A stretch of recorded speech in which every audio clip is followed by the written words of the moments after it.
乡亲啊，继续来看台中后里安美路的居民，过去40年来，常常拄到这个自来水管破管漏水停水的困扰。公民力代表顺利甲台水公司争取到3000万的经费，要甲管线全面换新，9月底进前就会完工。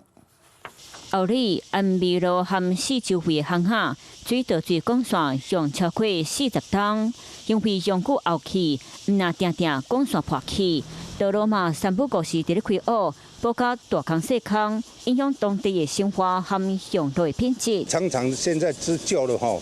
会爆管嘛，水压又不足嘛，常常在停水。民代即间嘛邀请到相关单位来现场看，成功争取到台水公司3000万的经费，会全面甲安美路的旧管线换掉。我拢会要求厂商做好这个